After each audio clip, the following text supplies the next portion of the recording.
Hey, YouTuber buddies. This is B Junior from Endurance Productions, and I've been tagged once again. I got tagged by fellow YouTuber movie buff pizowell out there.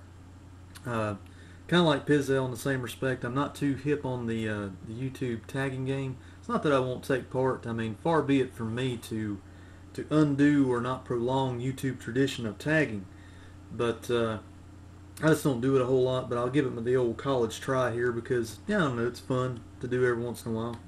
I think the question that was put for me in the tagging was what was my favorite top 5 DVD choices if I was stranded on a deserted island and had to have something to watch. Um, well, asking a movie buff such as myself that has an oversized DVD collection, not bragging, but I've got plenty of DVDs here to pick from, and my tastes, just like any movie buff, are going to change from day to day anyway, so these are probably not set in stone, just know that. But these are the first ones that came to mind, and I think that's the best way to do the tagging game, is just however you feel that day, just pull it off the shelf, talk about it, or whatever the object is. Um, I'm a horror movie buff at heart. If you've seen my movie reviews, most of them are in the horror genre so far, but I felt as though if I'm going to be on a deserted island, and I know I'm going to have plenty of electricity on this deserted island and DVD player of my choice, Blu-ray, all that good stuff. So I figured why not just pick from different genres there so I won't get just totally pigeonholed into one area. So it's probably good to have a few different selections from different genres in your movie diet. So if you're going to be out there on a deserted island so you can stay a little fresh when you go back for those second viewings. Anyway, I digress. No more procrastination. For an action favorite, I got to get some Clint Eastwood in my diet.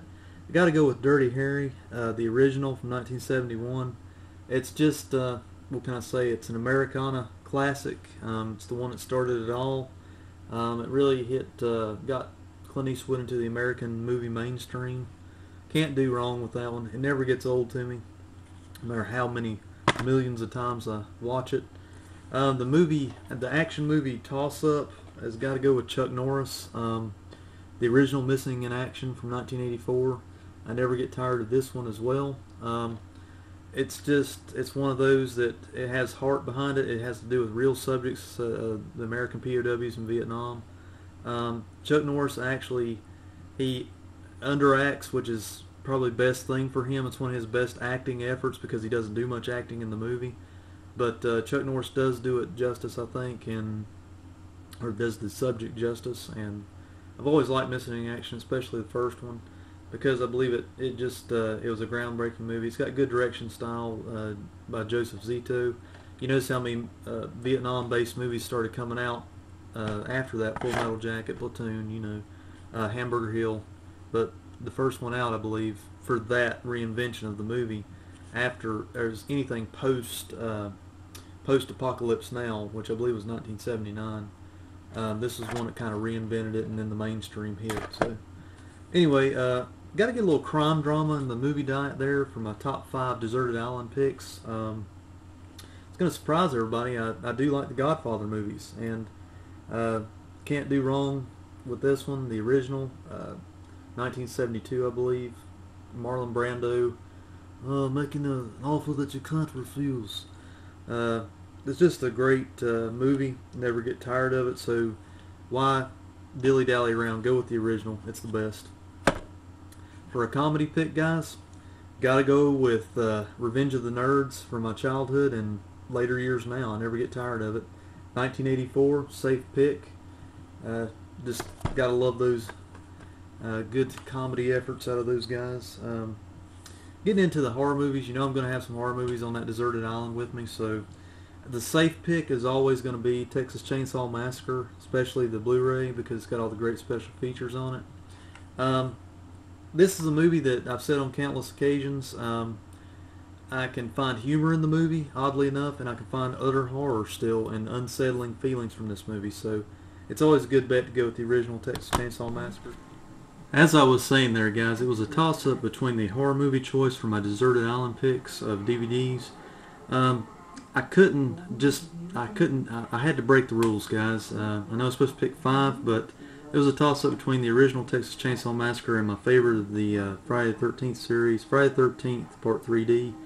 I've always felt that part 3 is my personal favorite, if not the most watched. Mainly because I've said on many occasions, it just has a little bit of everything in my opinion. The regular teenage kids for the slaughter, and Jason in his main mode of the hockey mask and everything for the first time. I don't know, just my personal favorite. But there you have it, guys. My 5 DVD picks if I was on a deserted island. Thanks for the tag, Pizowell. And I don't know, guys. I don't know who I should tag in this video to prolong the spontaneity of the tagging game.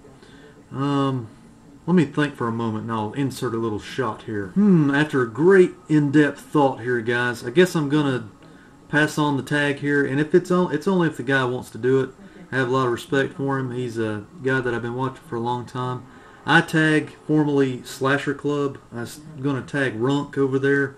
Runk, lay down some your best tracks there, guy. Let us know what your 5 DVD picks for a deserted island. If you were just had to stop on a deserted island and couldn't get off there, and you had to pick 5 DVDs, let us know what you'd pick there, guy. Take care, dudes. We'll see you next time.